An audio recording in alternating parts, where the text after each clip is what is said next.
रीवा में एक महिला के पेट में लगभग 9 किलो का ट्यूमर निकाला गया। महिला पूरे तरीके से स्वस्थ है। बता दें कि नेशनल हॉस्पिटल में महिला का सफल ऑपरेशन किया गया।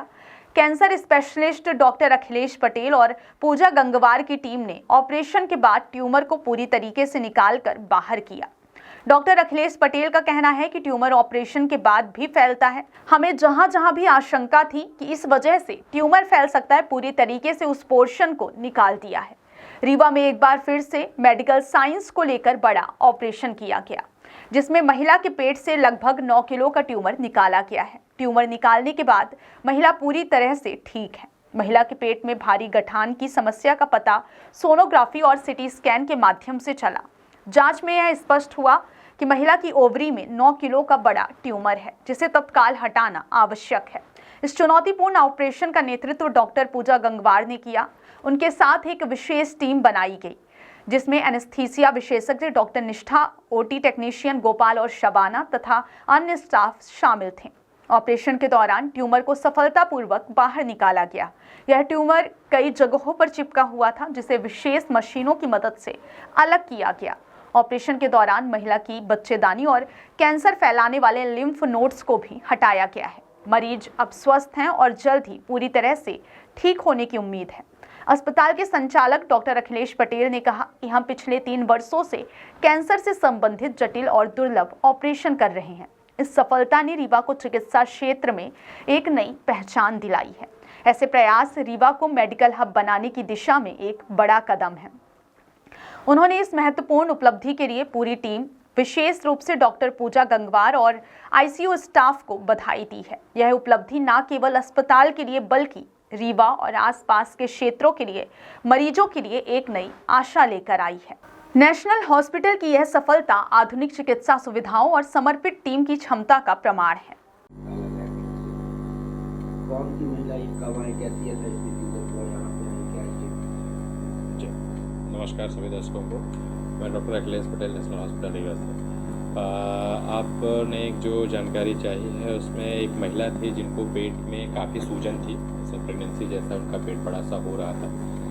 तकलीफ़ ये थी कि जो भी वो खाती थी वो सब बाहर आ जाता था या पेशाब बार बार जाना पड़ता था। देखते ही समझ में आया, चूँकि हम लोग पिछले 3 सालों से इस क्षेत्र में कार्य कर रहे हैं, तो ये लगा कुछ ना कुछ ये बड़ी गठान है। सोनोग्राफी और सिटी स्कैन कराया, उसमें समझ में आया कि बच्चेदानी के एक बड़ा सा ट्यूमर है, तकरीबन इतना बड़ा ट्यूमर जो पूरे पेट को ऐसे भर रखा था।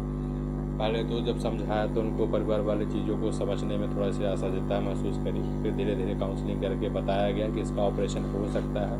उन्होंने उम्मीद छोड़ दी थी। उनका तो ये मानना था कि साहब इतना बड़ा कैंसर है तो शायद ही बचेगी या नहीं बचेगी। समझाया, हमने दिखाया कि पूर्ववर्ती में हमने इतने बड़े ऑपरेशन किए हैं, सब सुरक्षित है, सब बढ़िया रहते हैं, आप निर्णय लो, हम करेंगे।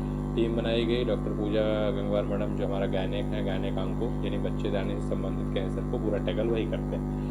तो इसमें मैं भी था, एनेस्थीसिया में डॉक्टर निष्ठा मैडम, ओटी स्टाफ, सारे लोगों ने एक टीम का निर्माण किया।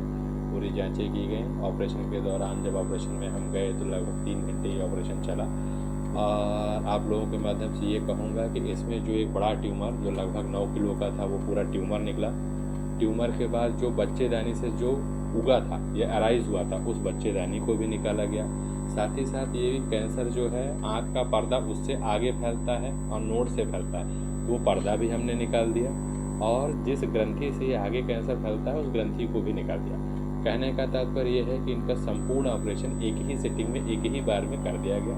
1 दिन तक मरीज वेंटिलेटर में थे, दूसरे दिन वेंटिलेटर से बाहर आ गए थे। अभी इनको वार्ड में शिफ्ट कर दिया गया। मरीज की स्थिति बेहतर है। अभी देखा जाए तो ये बड़ा सफल ऑपरेशन है। इस तरह जो भ्रांति होती है कि जाना डॉक्टर से मिलना, कुछ लोग डर के कारण नहीं आ पाते, चिकित्सक नहीं मिल पाते, तो उनकी क्या अपील है, आपकी लोगों को क्या संदेश है? जी बिल्कुल सही सवाल किया है। जैसे ये लेडीज़ भी अपने लास्ट स्टेज में ही आए हैं हमारे पास।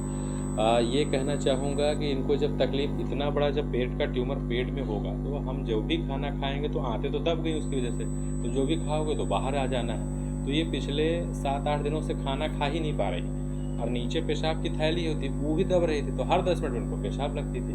तो जब ये परेशान हो गए, उन्होंने अपने आयुर्वेदिक और बाकी जो दूसरे उपाय होते हैं गाँव में, उन्होंने वो लिया कि कुछ ऐसा काम हो जाएगा।